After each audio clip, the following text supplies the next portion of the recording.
At siyempre, nandiyan po yung ating idol, yung Superman. Ang Christopher Reeves ng Mayor Jepson, walang iba, Cam Richard Medina. Palapakan po natin. Ayan. At siyempre, yung aming SK Chairman, Andre Cruz, palapakan po natin. Ayan. Alam nyo, lubos ang aming pasasalamat sa Mayor Jepson dahil dito sa barangay na Mayor Jepson, hindi natatalo ang umali. Ayan. Diba? Never na kami pinabayaan. Patuloy niyo po kami tinatanggiling. Salamat po sa inyong pagtitiwala. Kaya kami po ay lubos na nagpapasalamat sa inyong pagtitiwala. At kami po ay tuloy-tuloy po ang aming pong gagawin na mapaglingkod po sa inyo at mapag-abot ng dulo. At ang mga bigas po na ito ay biyaya po yan para sa atin. Buhat pa ng pandemic, hanggang ngayon, tuloy-tuloy. Dahil sa isang tao, ang nag-iisang gobernador na nagpapamahagi ng bigas sa buong lalawigan ng Nueva Ecija, walang iba, Governor Oy Machasunmali. At sa tulong at suporta po ng ating pong Jerry Domingo Umali.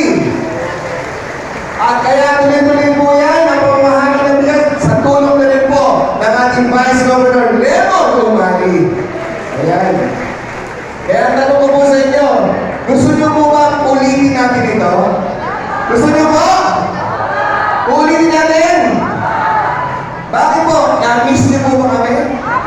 Na-miss nyo po ba kami? Anyway, miss na miss po namin kayo at gusto namin magpasalamat sa inyo at ang aking mga kasama buhat sa aking kanan ang tuloy-tuloy sa servisyo walang iba, Lodi Roy! Ating kaibigan Abot del Mundo. At siyempre po, nakikisa sa atin, Kuya Manny Murgis. At siyempre ating kaibigan Titan Rivera, Gabe Kanin, at ang ating superhero, walang iba, Nero Mercado. At hindi po ito joke, totoo po ito, Tony Choqueto. At siyempre po, nandiyan rin po ang ating po Vice Governor Lemon Umali. At siyempre, Kapitana Kelly Medina, mga barangay, Doc Anthony Machasunmali po. Ay, salamat at salamat po sa tiwala mo ninyo. Patubayan po tayo na pong may salamat.